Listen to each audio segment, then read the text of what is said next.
Tem muita coisa pra gente falar nesse vídeo de primeiras impressões aí do episódio 6 de House of the Dragon, o primeiro com as novas Alicent e Rhaenyra. E é sobre todos os mistérios desse episódio que a gente vai falar no vídeo de hoje. E aí, seus geeks, tudo certo? Eu sou o Marcos Veloso e o vídeo de hoje é um vídeo pra gente falar de tudo que rolou nesse sexto episódio de House of the Dragon. Foi um episódio meio tenso, meio pesado, né? Eu tô até um pouquinho tenso ainda, mas foi um episódio com bastante revelação, mostrou muita coisa interessante que eu tava meio em dúvida de como seria retratada, né? Que vem dos livros pra cá, que é a relação dos filhos da Alicent com os filhos da Rhaenyra e tudo mais. E também revelou um grande mistério dos livros, né? Porque como eu disse em outros vídeos de House of the Dragon, no livro Fogo e Sangue, alguns acontecimentos não foram vistos por ninguém. Então são só rumores que correm. Então a gente nunca sabe qual foi o que realmente aconteceu, quem realmente mandou alguma coisa acontecer e tudo mais. No episódio passado foi em relação ao Daemon ter matado a mulher dele.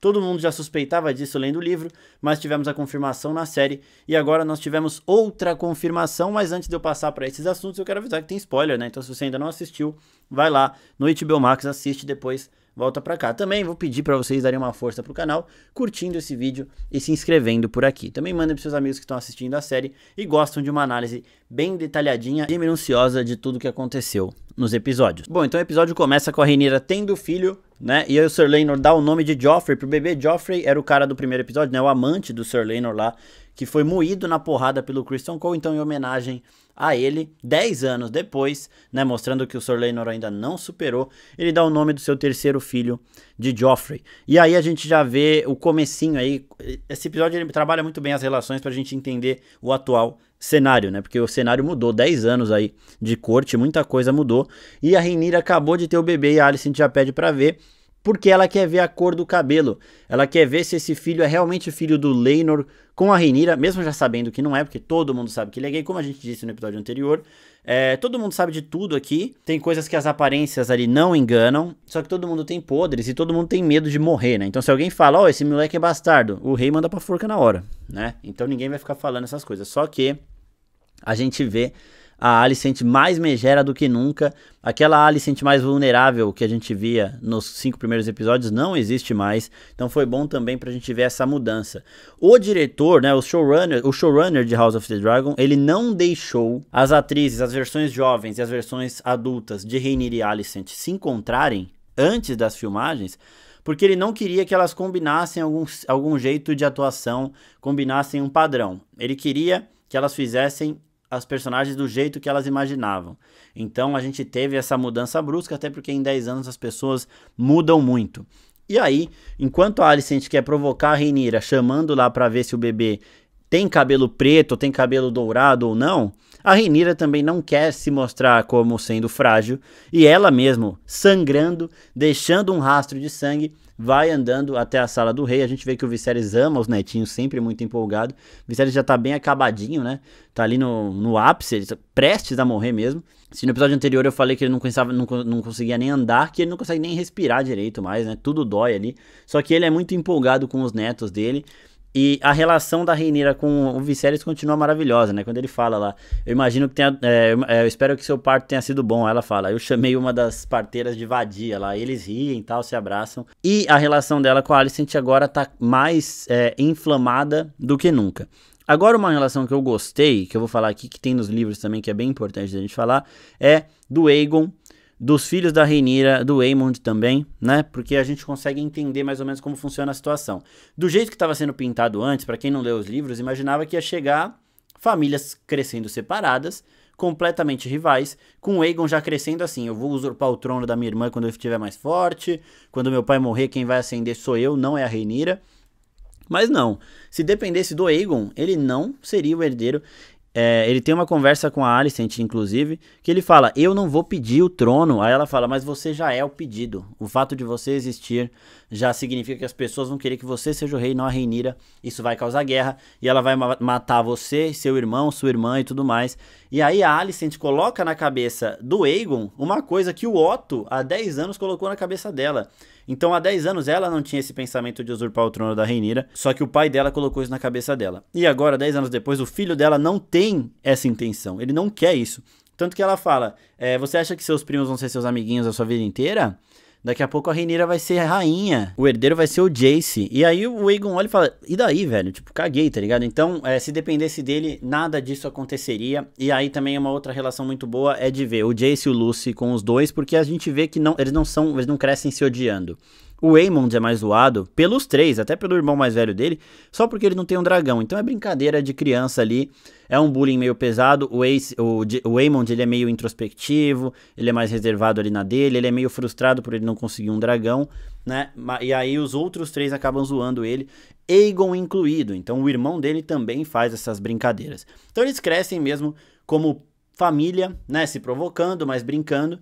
Inclusive na cena que eles estão treinando é uma cena muito impactante ali, é muito importante para mostrar essas relações. Nós temos um momento, os 4 estão sendo treinados pelo Criston Cole, que também tá um insuportável do caralho aqui, e o Criston Cole, como ele é favorável à rainha, e ele acaba às vezes se perdendo até no fanatismo dele nesse sentido, porque ele realmente odeia a Rhaenyra por tudo que aconteceu com ele, porque ele queria fugir com ela e ela cagou pra ele porque ele é um otário, né? Então ele favorece os filhos da Alicent no treino. Só que o Harry Strong, que também é um puta de um guerreiro, tá assistindo tudo, porque ele é pai dos moleques, né? Todo mundo sabe disso, o cabelinho preto ali. Tanto que a Alicent, ela tem também no momento ali que ela tá vendo o bebê da Rhaenyra, o Joffrey, ela fala uma das frases do livro que eles colocam ali pra gente odiar ela mais ainda, que ela chega pro Sir Laenor e fala: continue tentando, Sir Laenor, uma hora você vai conseguir um que se pareça com você. E aí todo mundo sabe disso e ninguém fala, só que o Harry Strong, ele vai cuidar dos filhos dele. Então ele tá vendo o treinamento que o Criston Cole tá dando e ele fala, você tá favorecendo os mais velhos por quê? Não sei o quê. E aí o Criston Cole começa a provocar, né? Daqui a pouco a gente chega nisso, mas falando das relações, tem um momento em que o Jace e o Lucy, que são os filhos da Rhaenyra, estão andando pra cá e os filhos da Alicent estão indo pra lá. O Aemond, ele esbarra no Lucy, certo? Ele dá uma trombada de meio de braveza, assim, de não gosto de você. Mas o Aegon, ele cumprimenta o Jace. Então ele passa assim, tipo, ele dá um tapinha nas costas, tipo, continua assim que você tá indo bem, né? Então eles têm uma relação muito boa ali. E o Viserys vendo, ele fala exatamente isso. Eles vão crescer se provocando, treinando juntos, convivendo juntos como uma família feliz. E é assim que as crianças criam relações, né? Ele fala isso com o Lyonel Strong, que agora já está há 10 anos no cargo de mão do rei, né? E a gente vai vendo essa situação bem legal até os adultos se meterem. O Criston Cole tá um grande de um cuzão ali, maior do que nunca, ele até acaba exagerando quando ele fala mal da Rhaenyra, e até a Alicent dá uma puxada de orelha nele, não porque ela não concorde, mas porque na frente de todo mundo fica feio de falar. É aquele negócio, em Westeros as aparências importam muito. E aí, o Criston Cole, pra ter certeza do que ele já sabe, de que os moleques são filhos do Harry Strong, ele provoca o Harry, fala, nossa, você toma muito cuidado com essas crianças, as pessoas só fariam isso por um primo, um irmão ou um filho, né? E aí o Sir Harry vai pra cima dele. Mas enquanto ali está o Aegon lutando contra o Jace, é muito legal porque, mano, tá tipo os dois de técnico ali. O Criston Cole não é pai dos moleques, o pai é o Viserys. Só que o Criston Cole, ele é meio que padrinho, vai. Ele treina aqueles dois ali porque ele tá preparando aqueles dois pra tirarem a Rhaenyra do trono, mesmo que eles não saibam e não queiram. E o Harry Strong é pai dos moleques aqui, então ele quer que os filhos dele se deem bem. E aí, mano, vai um falando com o outro ali, treinando, é muito legal essa cena. E aí é a hora que o Harry Strong dá um pau no Criston Cole, por mais que fosse aquilo que o Criston Cole queria, a gente fica um pouquinho feliz porque é bom ver aquele cara apanhando. Só que isso aumentou muito a especulação lá, que todo mundo já sabia, e meio que foi uma afirmação de culpa do Harry Strong, né? Então era isso que o Criston Cole queria e isso é bom para Alicent. Agora a gente passa um pouquinho para Essos. Então nós temos dois continentes, o Westeros, né, que são os 7 reinos, e Essos, que tem as cidades livres, né? E o Daemon tá lá com a Laena, né, Velaryon, que é a irmã do Laenor, que casou com ele, e as filhas deles. O Daemon quer ficar lá porque ele quer ficar longe de toda essa treta pelo trono, só que a Laena quer voltar, né? E eles ficam nessa discussão. E a gente vê ali, a Vhagar finalmente chegou, a maior dos dragões da dança dos dragões. Então a Vhagar é o maior dragão que a gente vai ver nessa série. Vocês viram ela muito velha, né? A cena dela voando começa embaixo da barriga, assim. A gente vê que ela é realmente cheia, toda enrugada, não sei o quê. Mas a gente já percebe que ela tem ali os seus 200 anos de idade. Ela é muito grande, mas ela também é bem velhinha e dá pra ver isso. E é bem legal a Laena e o Daemon voando juntos ali, porque a Vhagar solta o fogo e o Daemon passa por dentro do fogo ali com o Caraxes, né? E eles acabam nessa, brincando ali e tudo mais. Voltando agora pra Westeros, a gente tem uma outra coisa muito interessante aqui, que é o fato do Viserys descaradamente gostar mais dos netos dele, que são bastardos, do que dos filhos dele com a Alicent. Então quando a Alicent tá lá falando, ó, os seus netinhos, aí aqueles filhos da Rhaenyra lá, eles estavam zoando o seu filho, não sei o que. Aí o Viserys, mano, ele é mais velho que os moleques, ele tem que aprender a não acreditar em tudo que falam. E eu tenho certeza que o Aegon tava envolvido nisso. Então, tipo, o Viserys, ele segue... Isso é muito legal, porque nos livros também é descarado. Ele ama muito mais os netinhos dele, os filhos da Rhaenyra, do que os filhos que ele tem com a Alicent. Não que ele não ame os moleques também, são filhos dele, né? Mas isso aí rola e a Alicent vai ficando puta. Tudo que a Rhaenyra faz irrita a Alicent. Então ela e o Criston Cole, eles amam a Rhaenyra, né? Eles têm esse amor aí frustrado. E qualquer coisa... Toda hora que a Rhaenyra se dá bem com alguma coisa... eles dois ficam muito putos, né? E aí só uma coisinha pra gente falar do Fosso dos Dragões, que mostra como que você cria uma relação com seu dragão, né? Então, o Lucy, ele tem que dar o primeiro comando pro dragão dele para que o dragão se torne fiel a ele, né? Então, aquele dragão ali é o Vermax, né? Um dos dragões da dança que vai participar, mas a gente viu que ele é um dragãozinho filhote, né? E é citado que o Aegon conseguiu isso com o Sunfyre. Sunfyre nasceu daquele ovinho que deu muito rolo no começo da série, quando o Daemon roubou o ovo, a Rhaenyra foi atrás, falou, esse é o ovo do meu irmão. Realmente foi o ovo do irmão dela. O Aegon criou, o Sunfyre chocou, e agora ele controla esse dragão. E aí que a gente vê, né, que o Aemond não tem dragão ainda, ele vai tentar não consegue, sai de lá chamuscadinho e beleza. Aqui nós temos de novo uma reunião bem pesada do conselho, quando o Mão do Rei, que é um Strong, né, que é pai dos filhos da Rhaenyra, então ele também é avô dos filhos da Rhaenyra, mesmo que ninguém assuma. Ele concorda com uma coisa que a Rhaenyra fala em relação à guerra que tá rolando dos Bracken, dos Blackwood, daqui a pouco a gente fala disso. E aí a Alicent dá uma debochada, tipo, é óbvio que você vai concordar com ela. E isso deixa o Lyonel Strong muito incomodado, porque ele, como a gente já disse em outros momentos, é um Mão do Rei que não tem um interesse dele ali, né? Ele toma as decisões que são ótimas, que são boas para o reino e para o rei. E aí, quando a Alicent dá essa provocada, ele fica meio mal, assim, putz, coitado do cara, ele não é isso, né? E aí, por isso também que depois ele pede pra sair ali. Só que voltando pra reunião aqui ainda, a gente vê no final a Rhaenyra e a Alicent se bicando todo o tempo, elas discordam em tudo. E aí, no final, a Rhaenyra tenta apaziguar a situação, porque ela vê que os filhos estão se zoando, ela vê que o Criston Cole e o Harry Strong saíram na mão, ela vê que essa situação tá sempre escalonando e ela tenta acabar com isso. Então ela fala, ó, o Jace é o meu herdeiro, ele vai assumir o trono, deixa ele casar com a Helena, que é sua filha. A Helena é aquele bebezinho que tava no terceiro episódio no colo da Alicent, e agora é aquela menina que tava contando ali os insetos, contando pata, anatomia e tudo mais, que também é bem introspectiva, bem na dela ali. A Alicent obviamente não vai aceitar, porque ela repudia qualquer coisa que tenha a ver com a Rhaenyra, né? E a Rhaenyra até tenta apelar, tipo, naquela época a gente era amiga, eu também posso te dar ovos da Syrax, mostrando que a Syrax tá botando um monte de ovo. Só que não adianta, o Viserys acha ótima a proposta, o Viserys ama tudo que a Rhaenyra fala também, isso é maravilhoso. E uma outra coisa interessante também é que a gente vê Coren Martell sendo citado, né, e Dorne sendo citada várias vezes. Lembrando que Dorne foi o único dos reinos de Westeros que Aegon não conseguiu conquistar, né, na Era da Conquista, e esse reino permanece independente, ele se alia à coroa ou não, mas ele sempre age em benefício próprio. E o Viserys até fala, né, confiar num Dornês é uma merda, não dá pra confiar nesses caras, não sei o que. Então é bem legal mostrar que Dorne, ela nem sempre se submete à coroa, e aqui de novo, tá agindo a benefício próprio, sem medo da força Targaryen, né. Então é por isso também que tem toda aquela situação da triarquia, de novo, mais uma treta em Stepstones lá nos degraus, pra ser resolvida no futuro. Aí agora a gente vai pra um momento chave aqui do episódio, e que nos livros é aquilo que eu falei no começo do vídeo. Tem acontecimentos nos livros que a gente não sabe realmente o que aconteceu, que é a morte do Harry Strong e do Lyonel Strong, o Mão do Rei e o pai dos filhos da Rhaenyra. Então, o Lyonel Strong, ele pede pro rei assim, deixa eu levar meu filho pra Harrenhal, que é o castelo deles, né, da casa Strong, porque ele vai assumir aquele castelo, então eu quero ficar lá um tempo com ele e tal, pra preparar isso. Neste momento, a Alicent tá muito puta porque ela não tem ninguém no conselho que vote a favor dela. Então tudo que ela fala, se alguém contestar, vai ser voto vencido. E ela quer que o pai dela vote com a Mão do Rei. E até o Larys Strong, né, que é o pé torto, que é o mestre dos sussurros da Alicent, ele fala pra ela, mas você sabe que o seu pai também não vai ser imparcial. Ela, não vai ser, mas ele vai ser parcial a mim, né? Então ele vai falar a meu favor, porque as pessoas lá só falam a favor da Rhaenyra. O que aconteceu é que nos livros a gente sabe que Harrenhal pegou fogo, e o Harry Strong e o Lyonel Strong morreram lá. Então, entre as suposições estão a Alicent mesmo, o Otto Hightower, o Larys Strong e até o Daemon Targaryen. Tinha a suposição de que o Daemon botou fogo em Harrenhal porque ele sabia que os filhos da Rhaenyra eram do Harry Strong e ele tinha ciúmes, né? E aqui a gente viu finalmente que realmente aconteceu. O Larys Strong, ele era filho do cara e irmão mais novo do outro cara, e ele mandou matar os dois. Ele pegou ali alguns criminosos, cortou a língua daqueles criminosos para eles não contarem pra ninguém o que aconteceu. Eles não vão contar pra ninguém o que aconteceu, né?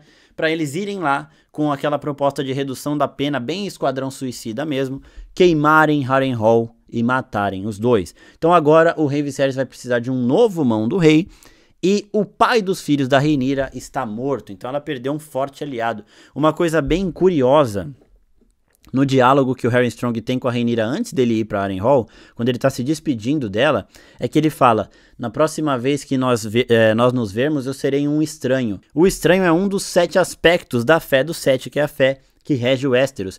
E ele é o aspecto da morte, né? O estranho, ele sempre anda encapuzado, ele é muito retratado como uma caveira, ele é o aspecto da morte, o aspecto negativo. Então, quando o Harry Strong fala, né, da próxima vez que nos vermos eu serei um estranho, ele quer dizer que eles vão ficar muito tempo sem se ver, que os filhos dele vão crescer sem o pai ali por perto, mesmo que ele não fosse o pai para os olhos do mundo, ele era o pai cuidando ali, né, igual ele fez no treino e tudo mais. Então ele seria um estranho para os filhos, para a Rhaenyra, não nesse sentido que foi o que realmente aconteceu de estar morto, né? Porque o estranho representa um dos aspectos da fé do 7, o aspecto da morte. Então esse diálogo foi bem singular ali e uma coisinha bem interessante e bem triste também, né? Porque no momento que ele vai, eu já falei, puta, mano, vai dar merda isso aí. E aí a gente sabe que quem mandou foi o Larys Strong, então mais uma das coisas que nos livros a gente vê como vários rumores, tem várias possibilidades e cada pessoa acredita na que quiser acreditar. Aqui eles mostram finalmente o que aconteceu. E aí a gente vê a Rhaenyra perdendo 2 fortes aliados, enquanto a Alicent até agora vai se fortalecendo. Quando a Rhaenyra vê isso acontecendo, ela fala pro Laenor: vamos vazar daqui, vamos pra Pedra do Dragão, porque lá a gente consegue se fortalecer com mais calma. E aí, o próximo episódio vai ter mais situações dessa, mas antes da gente acabar esse vídeo, a gente tem que falar também da Laena Velaryon. Ela tá lá pra ter sua terceira filha ou filho, o bebê não sai, e aí os médicos dão ao Daemon a mesma opção que deram ao Viserys no primeiro episódio. A gente abre o útero, tira o bebê e a mãe morre. O Daemon, diferente do Viserys, ele não aceita. Ele não vai fazer qualquer coisa, tipo, pra ter um filho. E é aquele negócio, né? Você, tipo, naquele primeiro episódio, a mesma situação. Ah, mas se vai morrer os dois, é melhor morrer só um do que morrer os dois. Mas os dois vão morrer em paz, né? Digamos assim. Não... Porra, a gente viu como a Aemma morreu, né? Gritando, berrando, com a barriga dela sendo arrebentada ali e não adiantou nada. Então o Daemon recusa isso pelo amor que ele tem à sua mulher. Por mais que ele esteja muito contestado lá em Essos, eles não estão se dando bem, não estão na mesma sintonia. O episódio começa com eles brincando de dragão, né? Os dois ali voando e tudo mais. Então ele recusa isso e a Laena decide o jeito que ela quer morrer. Então ela vai até a Vhagar numa cena muito emocionante e fala pra Vhagar, Dracarys, é pra Vhagar queimar ela. E a Vhagar se recusa, e ela fala várias vezes, e a Vhagar fica tipo, não, não, não. E aí quando o Daemon chega pra tentar impedir isso de acontecer, ele vê, né, a Vhagar fazendo isso. Ele sabe como funciona a ligação de um dragão com o seu montador, então ele sabe que a Vhagar não quis fazer, né? A Vhagar até dá uma chorada ali. Mas acontece, então aqui a Rhaenyra perdeu 2 fortes aliados. A Laena, que era a montadora do maior dragão de Westeros, e o Harry Strong, que é um puta de um guerreiro e pai dos filhos dela. Então a gente vê a Rhaenyra se enfraquecendo nesse episódio e a Alicent na mesma. O episódio começa com a Rhaenyra um pouco mais favorecida ali pelos números dentro da corte e de personagens em torno da série. Agora ela perdeu 2 fortes aliados e a gente tem que ver como essa dança vai se desdobrar. A dança já começou, né? Esse é só o vídeo de primeiras impressões. A gente vai falar dos detalhes. Tem um Tyrosh gigante com a barba roxa que se veste, que usa roupas de mulher. Tem muitas outras coisinhas nesse episódio que são legais de falar. Aquela discussão, aquela treta antiga dos Bracken e dos Blackwood voltou, né? Então a gente vai falar de tudo isso também no nosso podcast, que a gente grava às segundas-feiras às 8 horas e publica toda quarta lá no Spotify ou no seu agregador de áudio favorito. E lembrando, no nosso Instagram tem caixinha de perguntas, então entrem lá. Se você tá vendo esse vídeo ainda na segunda-feira, manda sua pergunta lá no nosso Instagram, porque a gente responde ela durante o podcast. É isso, pessoal, muito obrigado e até a próxima. Tchau, tchau.